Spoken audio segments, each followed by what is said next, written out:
अच्छे। कटी हुई उंगली देखकर सदमा लगा इसे। सदमा।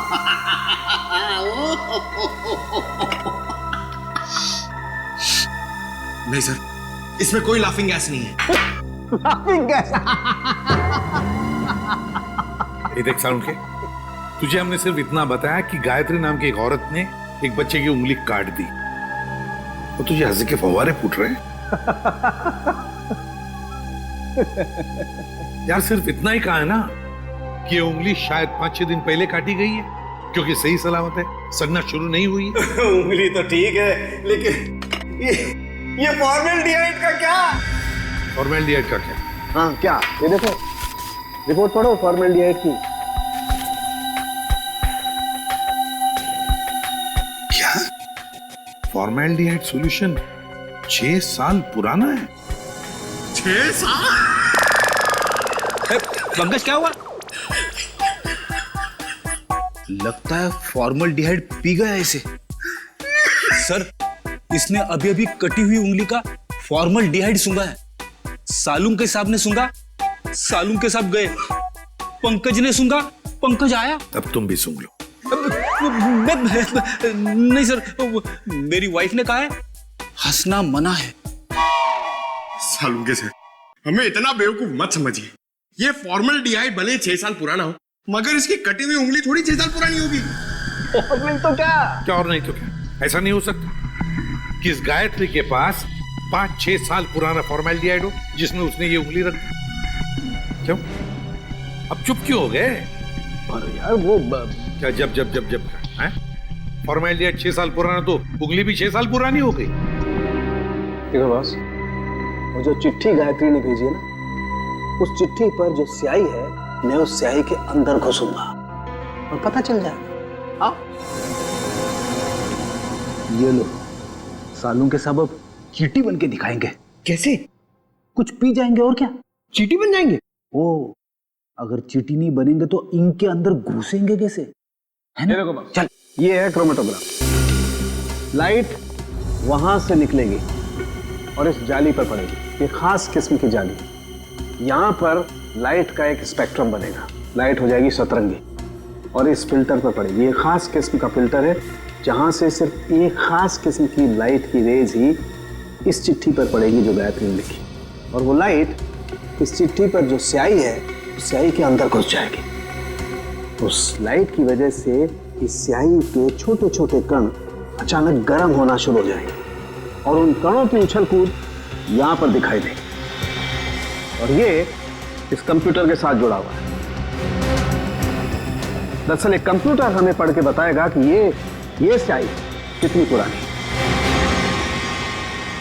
साणुखी, तेरा फिजिक्स का लेक्चर पूरा हुआ? हम कहानी शुरू करें? जरूर। ये देखो बॉस, ये लाइट उस जाली पर पड़ी और लाइट का स्पेक्ट्रम,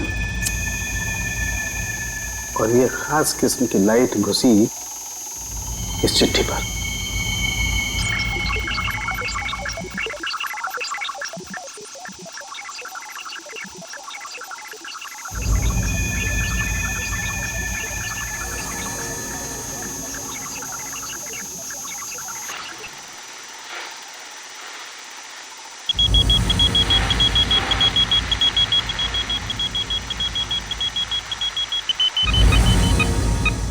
साल बस गायत्री ने चिट्ठी 6 साल पहले भेजी। गायत्री ने चिट्ठी लिखी 6 साल पहले और चिट्ठी पहुंची अब 6 साल बाद। सर, 6 साल पहले कटी हुई उंगली आज मिली। सर, न जाने इन 6 सालों में इस बच्चे के साथ क्या क्या हुआ होगा। हाँ, 12-13 साल का तो हुआ होगा बच्चा। सर, इस गायत्री को हम ढूंढ निकालेंगे। गायत्री को भी और उस बच्चे को भी। बरूरपुर जाने का इंतजाम करो। हम घर तो दिखा दे रहे हैं आप लोगों को गायत्री का, लेकिन 9 साल हो गए जब वो इस बरूरपुर से गायब हुई है। गायत्री के माँ बाप किसी से उसके बारे में कोई बातचीत नहीं करते हैं। तो इतना तो बता सकते हैं कि अभी वो कहाँ है, किसके साथ है? मुश्किल है साहब, पति पत्नी दोनों पूरे गांव से कटे रहते हैं, किसी से कोई बातचीत नहीं। लेकिन ऐसा क्यों? पता नहीं, हम तो उनके दरवाजे पर जाएंगे नहीं, और हमको नहीं लगता है कि आप लोगों के लिए वो दरवाजा भी खोलेंगे।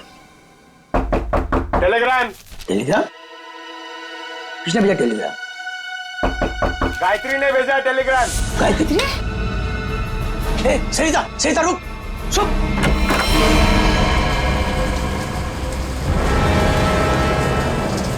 कौन है भैया आप लोग? हम लोग सीआईडी से। सीआईडी से? और आपकी बेटी गायत्री को ढूंढते ढूंढते मुंबई से यहाँ आए। मुंबई से? पर गायत्री तो मुंबई में ही है, वो आपको वहाँ नहीं मिली? उसके इस चिट्ठी के हिसाब से तो 6 साल पहले आपकी बेटी गायत्री को यहाँ गोरखपुर में 6 साल पहले आना चाहिए था। जब लेटर लिखा था तो आई क्यों नहीं अभी तक?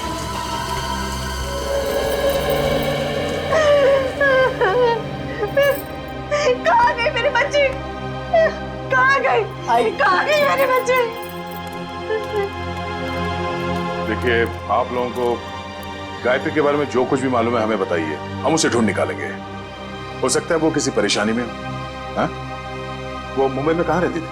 पता नहीं साहब, मेरी गायत्री 18 साल की थी तो भागे मुंबई चली गई। वो हम लोगों ने उसको उम्मीद ही छोड़ दी। अचानक एक दिन उसने फोन किया कि उसने वहाँ किसी के साथ शादी कर ली। पूरे गांव के सामने हमारी इज्जत को मिट्टी में मिला दिया। ये बात है कब की? करीब 7 साल पहले की। उसके बाद आप लोगों का उनसे कोई संपर्क नहीं हुआ? एक बार उसने फोन किया था, उसने बताया कि वो बहुत बड़ी मुसीबत में फंस गई है। पर साहब, हम यहाँ से क्या कर सकते हैं? कैसी मुश्किल? पता नहीं साहब, वो खुद फोन करके ये बोलती थी, पापा मैंने आगे की परेशानी मोल ले ली है। जिसके लिए उसने ये चिट्ठी लिखी थी उसी ने मुसीबत में डाल रखा होगा उसे। किस नंबर से फोन करती थी वो आप लोगों को? किसी दुकान से फोन आता था साहब, फिर अचानक फोन आना ही बंद हो गया मेरी बेटी का। तो आप लोगों ने पता करने की कोशिश नहीं की कि उसने फोन करना बंद क्यों किया?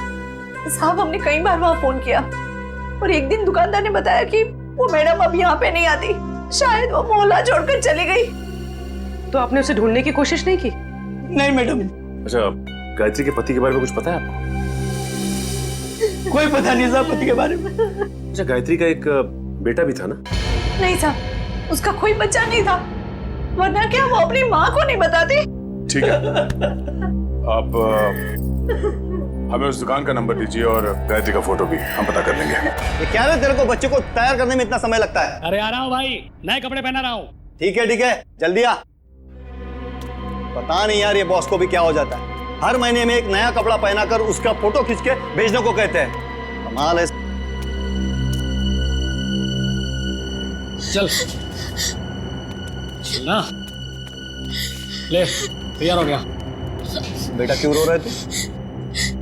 ये अंकल ने मुझे मारा। बेटा मत रो, अंकल को हम बाद में खूब मारेंगे। अब स्माइल दे, एक फोटो निकाल लेता हूँ तेरा। सर, पिछले 15 साल से हम धनराज के पड़ोसी थे। सर, हम उसकी रग रग को जानते हैं। सर, उसने जरूर कुछ गड़बड़ किया होगा, तभी तो अपना घर वो कोड़ियों के भाव बेचकर भाग गया। तो ये कुमार जी मोहल्ले में पूरी बात बताते समय घबरा रहे थे तो इनको यहाँ ले आए। सर, हम मोहल्ले में उनके बारे में कुछ बोल नहीं सकते थे क्योंकि बड़े खतरनाक लोग हैं सर, वो हम सबकी जान भी ले सकते थे। हाँ सर, उसका बदमाश दामाद सोहन और वो खुद बुढ़ा धनराज, अगर वो डस भी ले ना सर तो कोई पानी ना मांगे। अच्छा, ऐसा क्या किया उन्होंने आपके परिवार के साथ? सर, उनको समझना बहुत मुश्किल है, बहुत घटिया लोग हैं सर, एक नंबर के क्रिमिनल है सर। मेरी बेटी की हालत देखिए ना सर, धनराज के बेटे ने इसकी जिंदगी खराब कर दी।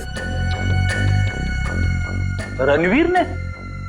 नहीं सर, हम रणवीर की बात नहीं कर रहे हैं, उसका छोटा बेटा अमन की बात कर रहे हैं सर। एक मिनट, उनके घर में हमने एक ही बेटा देखा, रणवीर,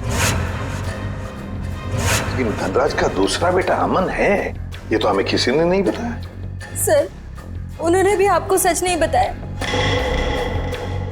भगोड़ा है अमन। सर, उससे मेरी शादी होने वाली थी और सगाई के दिन ही वो मुझे छोड़कर भाग गया, पता नहीं कहाँ चला गया था। ये धनराज और उसका परिवार तो काफी शातिर निकला सर। गायत्री का फोटो दिखाओ इन्हें। सर, इसे कभी देखा उनके परिवार में? ये गायत्री? नहीं, कभी नहीं देखा। अच्छा, कोई बच्चा भी था उनके परिवार में? नहीं सर, कभी कोई बच्चा नहीं देखा। अभिजीत, ये अमन वाली बात मुझे गड़बड़ लगती है। क्या उस अमन के बारे में और कुछ बता सकती हो तुम? हाँ सर, अमन और उसके पापा की बिल्कुल नहीं बनती थी, इसीलिए वो एक गोरेगांव के रेस्टोरेंट में काम करता था, फिर पता नहीं अचानक कहाँ गायब हो गया। अभिजीत, तो गोरेगांव में जाकर पता लगाओ किस होटल में ये अमन काम करता था। ये तो बहन जी है। बहन जी? हाँ साहब, सीधी सादी सी थी, हमेशा दुखी दुखी रहती थी, तो मैं इन्हें बहन जी कहता था। करीब 5-6 साल हुए हैं, अब मेरी दुकान पे नहीं आती हैं। आप बता सकते हैं कि वो इतना दुखी क्यों रहते थे? मैडम, मुझे नहीं मालूम, ये तो उनके पति ही बता सकते हैं। आप उनके पति को जानते थे? नहीं साहब, उनके पति को तो कभी देखा नहीं, लेकिन अक्सर हर दूसरे दिन बहन जी मेरी दुकान पर अकेली ही आती थी। यहाँ से अपने गांव फोन करती थी, अपनी जरूरत का सामान लेती थी और चली जाती थी। उसके साथ कोई बच्चा भी आता था 5-6 साल का? नहीं साहब, मैंने कभी कोई बच्चा नहीं देखा इनके साथ। अच्छा, ये बहन जी रहती कहाँ पर थी? साहब, अगर मुझे इनके घर का पता मालूम होता तो मैं अपने उधार के 2500 रुपए वसूल नहीं कर लेता इनसे। सर, अगर ये गायत्री हर दूसरे दिन यहाँ फोन करने आती थी तो इसका मतलब तो यही है ना कि कहीं आसपास ही रहती होगी। इतनी वाहियात फिल्म थी ना कि मैं तो पूरी पिक्चर में ही सोता रहा। क्या बात है? तो और क्या, इतनी बकवास? अरे एकदम बकवास। अरे समझ सुनो, आप करना जरा ये फोटो देखिए, आप लोग इस औरत को पहचानते हैं? भाई साहब, आप किसी और से जाके पूछ लीजिए ना, आप देख नहीं रहे हम लोग बातचीत कर रहे हैं। अरे भाई साहब, 1 मिनट फोटो देख लोगे तो क्या जाएगा आपका? क्यों भाई, जबरदस्ती है बताना। अब जबरदस्ती समझो या फिर मजबूरी, जरा ये फोटो देख के पहचानिए। हम लोग सीआईडी से। जी हाँ, सीआईडी से। अब देखिए और बताइए। ये औरत, ये तो वही है ना सर, इसकी वजह से मेरे को बहुत मार पड़ी है सर। मैं इसके बारे में आपको कुछ भी नहीं बता सकता। मैं तो जा रहा हूँ भाई, मैं जा रहा हूँ। अरे सुनो भाई साहब। अरे नहीं भाई, अरे रुको। अरे नहीं। गायत्री को आप लोग ढूंढ रहे हैं। मगर इसमें हंसने वाली कौन सी बात है? अरे मैडम, गायत्री के बारे में हर आदमी कुछ न कुछ नई बात बताएगा आपको। मतलब? अरे साहब, उसको समझना बहुत मुश्किल था। गुंडे उसकी देखभाल करते थे, और तो और साहब, उसको कोई आंख उठाकर नहीं देख सकता था, न ही उससे बात कर सकता था। वो रहती कहाँ थी? अभी तो कोई उसके घर में नहीं रहता, पिछले 6 साल से खाली पड़ा है। पता नहीं वो लोग कहाँ चले गए। कोई नहीं, हम देख लेंगे। ये बताओ कि उसका घर कहाँ है? वो रहा गायत्री का घर।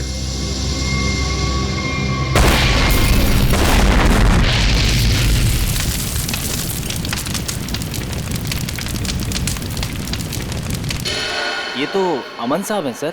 ये बहुत पहले यहाँ पर मैनेजर होते थे सर, बहुत खड़ूस थे ये, 1 सेकंड चैन से नहीं बैठने देते। अच्छा, ठीक है ठीक है। उनके बारे में हमें कुछ और बता सकते हो? हाँ साहब, सुना है कि इनके पिताजी के साथ इनकी बिल्कुल नहीं बनती थी, इसीलिए वो इतने बड़े बाप की औलाद होने के बाद भी यहाँ काम करते, और फिर किसी रईस लड़की से उन्होंने शादी कर ली, और फिर शायद वो बेंगलोर चले गए। और क्या सर, करीब 6 साल पहले एक कार एक्सीडेंट में वो, उनकी पत्नी और उनका बेटा मारे गए। तीनों मार गए? सर, सुना तो ऐसा ही था। उनकी पत्नी का नाम गायत्री था क्या? नहीं सर, गायत्री तो नहीं था, नाम तो कुछ और था सर। पहले याद था पर अब याद नहीं आ रहा। मैं तुमने बताया उनका बेटा भी था? हाँ सर, करीब 5-6 साल का था जब वो एक्सीडेंट हुआ था। Thank you very much. वो उंगली 5-6 साल पहले की कटी हुई है, किसी 5-6 साल के बच्चे की है, और अमन के बेटे का एक्सीडेंट भी 5-6 साल पहले हुआ था, और वो चिट्ठी भी 5-6 साल पहले लिखी है। तो ये बच्चा तो पोता निकला धनराज का। कहीं ऐसा तो नहीं कि ये बच्चा भी जिंदा हो? मुझे भी ऐसे ही लग रहा है। जरा बैंगलोर फोन करो और पुलिस स्टेशन से एक्सीडेंट के सारे रिकॉर्ड मंगवा लो। इस गायत्री का कुछ ना कुछ लेना देना है धनराज परिवार से। पर ये धनराज सारी बातें हमसे छिपा क्यों रहा है?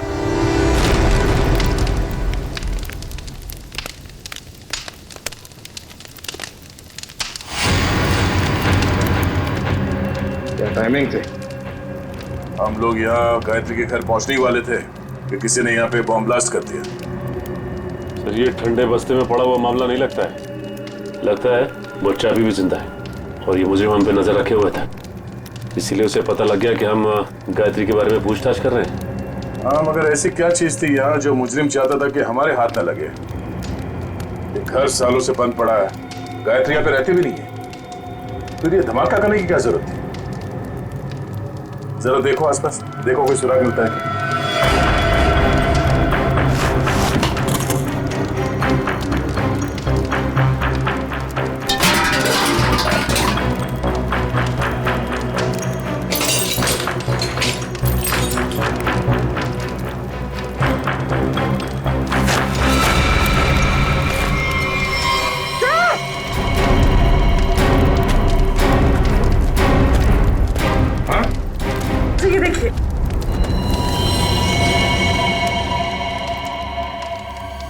किसी की हड्डियां हैं, सीमेंट और ईंट के टुकड़े पे चिपकी हुई है।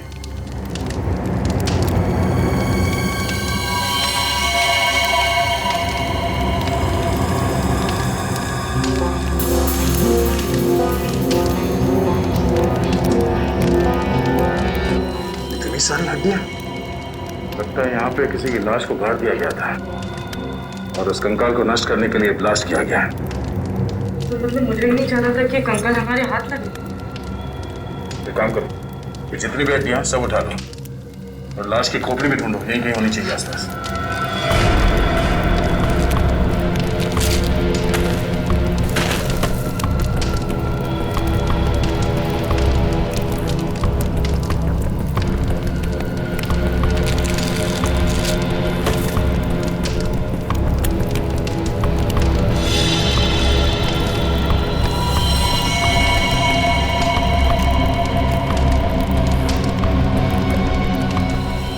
ये देखो, मिल गई खोपड़ी। मतलब सर किसी की लाश को यहाँ पे गाड़ा गया था? और ये है कौन? इसके साथ ऐसा क्या हुआ था कि इसके गाड़ने के बाद भी इसकी लाश को जला के नष्ट करने की कोशिश की गई है?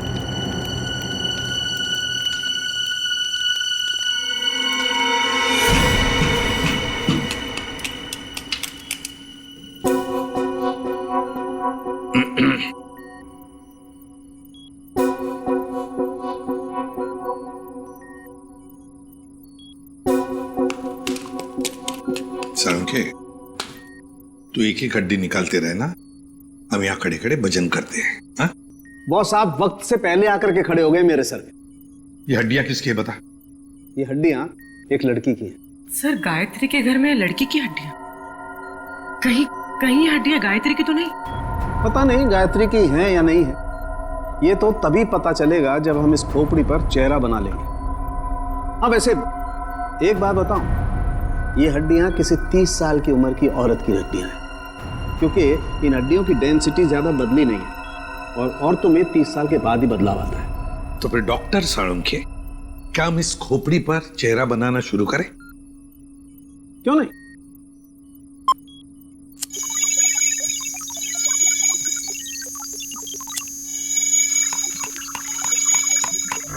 वैसे एक बात बताओ, जिस किसी ने भी गायत्री के घर में ब्लास्ट किया है उससे बड़ा गधा संसार में कोई और होगा नहीं।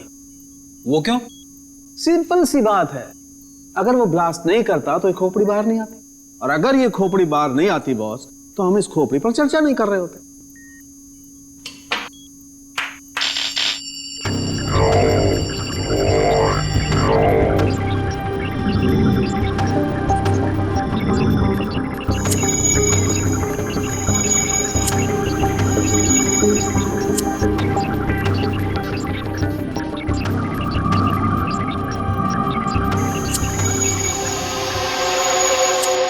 जैसे इसको थोड़ा वक्त लगेगा बॉस, कंप्यूटर को हर काम सोच समझ के करना पड़ता है। कहीं चेहरा गलत ना बन जाए।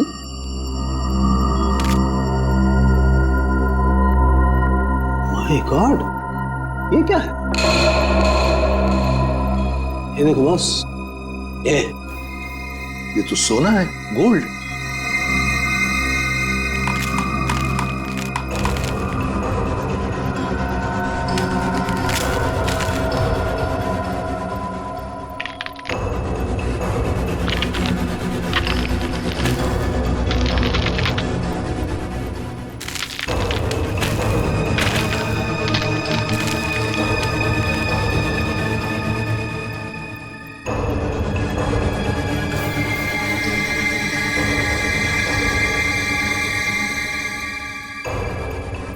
ये देखो बॉस, ए फॉर एप्पल, यार ए फॉर अमन। हाँ, चेहरा बन गया बॉस। गायत्री। सर, गायत्री के घर में घुस के किसी ने उसे मार दिया और उसे अपने घर में गाड़ दिया। और गायत्री ने उस बच्चे की उंगली काट कर भेज दी। और हुआ क्या उस बच्चे का?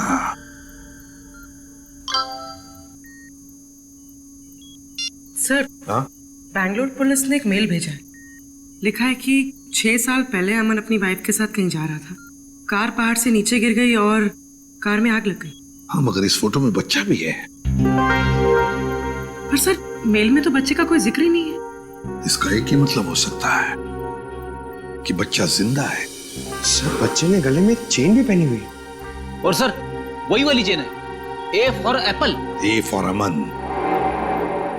पर सर, अमन के बेटे की चेन गायत्री की लाश के पास मिली। अमन और उसके पत्नी की गाड़ी का एक्सीडेंट हो गया 6 साल पहले। गायत्री ने उनके बच्चे को पकड़ लिया, उसी की उंगली काट कर भेज दी। और अब तो गायत्री ही नहीं रही,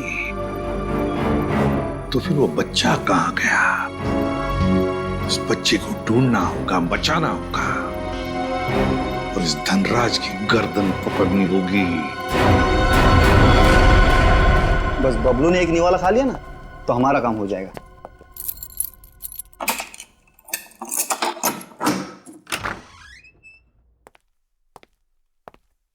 बबलू बेटा, ले बेटा खाना खा ले। ये मेरे लिए? हाँ मुन्ना, तेरे लिए ही है, ले खा ले।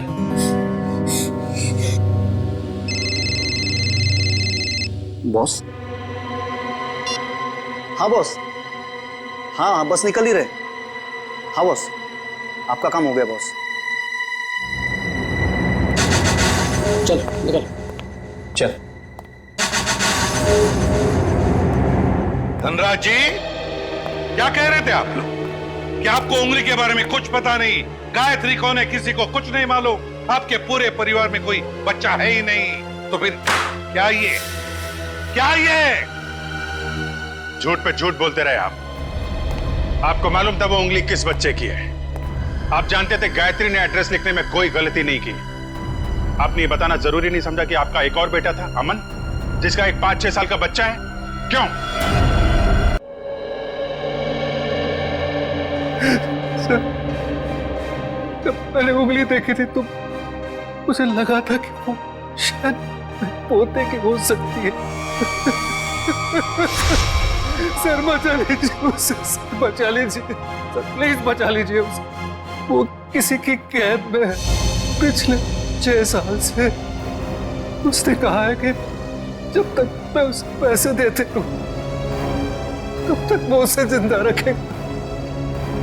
सर, उसने मुझे धमकी दी है कि अगर मैं किसी को बताऊं तो मेरे बबलू को मार देगा।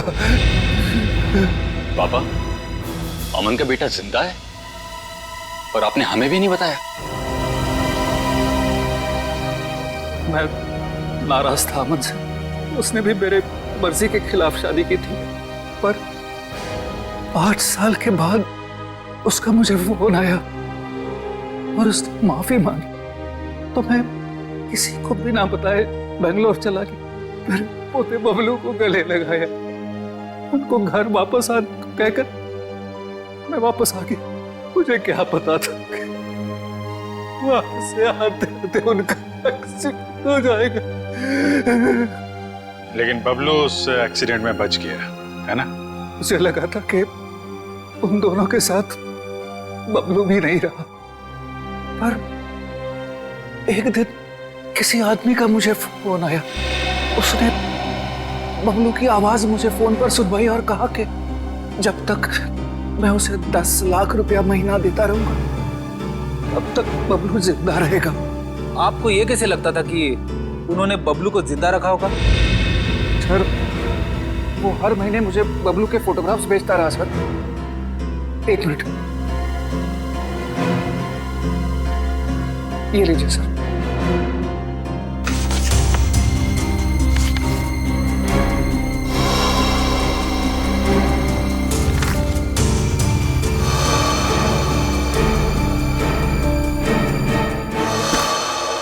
आपने उस किडनैपर का फोन नंबर तो नोट किया होगा ना? नहीं सर, वो हर बार अलग अलग नंबर से फोन करता रहा। अब तक एक भी बार नंबर रिपीट नहीं हुआ सर। धनराज जी, ये किडनैपर तुम्हारे साथ पैसे का खेल खेलता रहेगा, झूठी उम्मीद दिलाता ही रहेगा। लेकिन अब ज्यादा दिन उसका ये खेल हम नहीं चलने देंगे। नहीं चलेगा उसका ये खेल।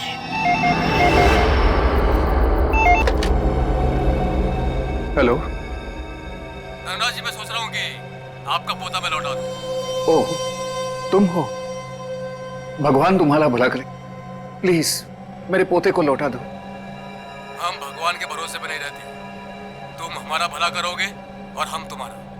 हाँ हाँ, मैं हमेशा की तरह पैसे लेके आऊंगा। बोलो कहाँ आना है?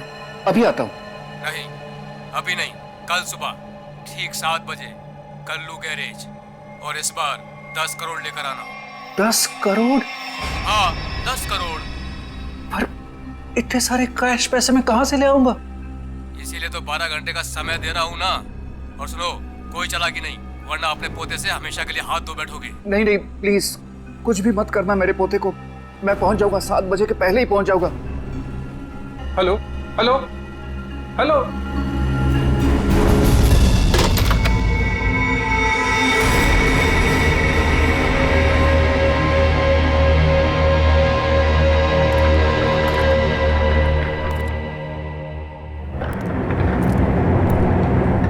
कल्लू गैरेज ही तो बोला था। यहाँ तो कोई नहीं है। हेलो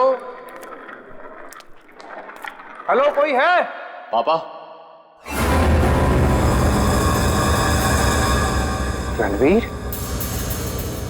रणवीर तुम यहाँ क्यों आए? पापा, मैं आपको किडनैपर से अकेले मिलने कैसे आने देता? रणवीर, तुम्हें पता है उसने कहा था कि मैं अकेला ही यहाँ हूँ। अगर उसने तुम्हें देख लिया तो वो बबलू को कुछ भी कर सकता है। रणवीर जाओ, भागो, तुम भागो।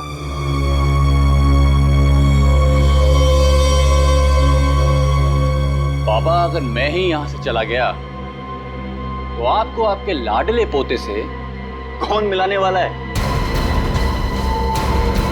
क्या? तुम? यहाँ मैं ही आपके पोते को 6 साल से पाल रहा हूं। क्या कह रहे हो रणवीर? तुम ऐसे कैसे कर सकते हो? मैं तुम्हें... अरे अरे पापा, आराम से, शांति, नहीं तो ब्लड प्रेशर हाई हो जाएगा। आपका पोता बिल्कुल ठीक ठाक है। ले आओ रे।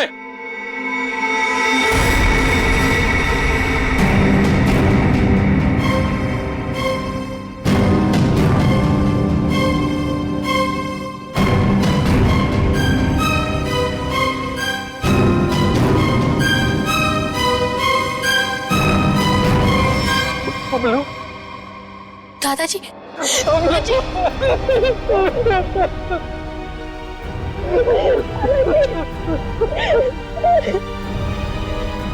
मैं आ गया मतलब, तुम्हें कोई कुछ नहीं करेगा। चलो घर चलते। अरे रुकिए पिताजी, रुकिए। जाते जाते जरा इन कागजात पे साइन करते जाइए, देख लीजिए।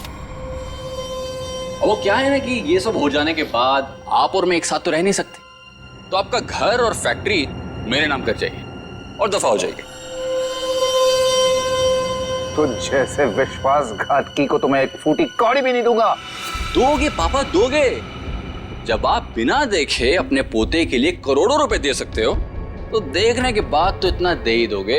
नहीं मिलेगी, एक फूटी कौड़ी भी नहीं मिलेगी। अच्छा, देखते क्या कर रहे हो? सोच लीजिए।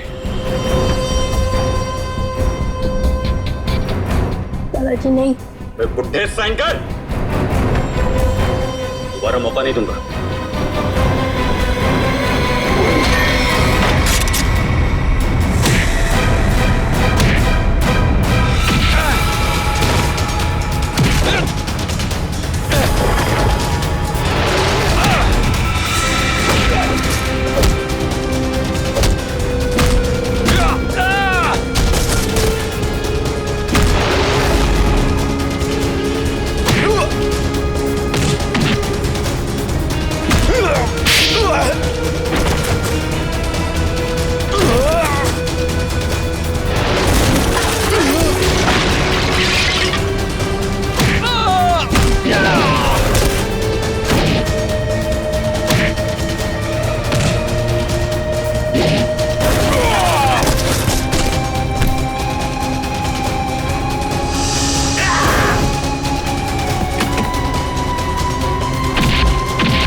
सोने का अंडा देने वाली मुर्गी का पेट काटने चले थे तुम। सारे अंडे एक साथ चाहिए थे, हैं? धनराज जी को फोन करके यहाँ बुलाना तुम्हारी सबसे बड़ी गलती थी। गायत्री ने वो चिट्ठी इसी जल्लाद के लिए लिखी थी। इसने शादी की थी उससे। अब बता, क्यों किया तूने ये सब? कोई औलाद नहीं थी इनकी, तभी इन्होंने मुझे गोद लिया था। लेकिन फिर अमन के हो जाने के बाद मैं इन पर बोझ बन के रह गया था। रणवीर, मैंने तुम्हें कभी अमन से कम नहीं समझा बेटे। झूठ बोल रहे हो तुम। अमन ने इनकी मर्जी के बगैर शादी की थी और वो घर छोड़ के चला गया। तो मुझे लगा शायद अब मुझे मेरा हक मिल जाएगा, लेकिन नहीं, सुलह करके आ गया उसके साथ। इसलिए तुमने अमन को एक्सीडेंट में मरवा दिया? हाँ, लेकिन उस एक्सीडेंट में अमन का बेटा अंकित बच गया था। लेकिन मैंने सोचा कोई बात नहीं, इसी बच्चे के जरिए मैं इस पैसे के पुजारी से पैसा निकलवाता रहूंगा और एक दिन इनको कंगाल बना दूंगा। गायत्री तो तुम्हारी पत्नी थी, उसको क्यों मारा? सर, मुझे लगा वो अंकित को मेरे हिसाब से संभाल लेगी, लेकिन नहीं, उसे उस पर दया आने लगी। मेरे इतने दबाव देने के बाद ही उसने इसकी एक उंगली काटी थी और उसके बाद वो मुझे धमकाने लगी। कहती है कि अंकित को जल्दी से घर छोड़ दो वरना मेरा भांडा फोड़ देगी, मेरा, अपने पति का। इसलिए तुमने उसे भी मार के वहां घर में गाड़ दिया? हाँ, क्योंकि मैं नहीं चाहता कि मेरी तरफ आराम से आने वाले पैसों के बीच में कोई भी रुकावट बन जाए। रुकावट तो आनी ही थी रणवीर। जुर्म के रास्ते में रुकावट डालने और मुजरिम को उसके अंजाम तक पहुंचाने के लिए सीआईडी बनी है। 3-3 खून करने और बच्चे की किडनैपिंग के जुर्म में जेल की सलाखों के पीछे सड़ना होगा जब तक फांसी का ऑर्डर नहीं आता।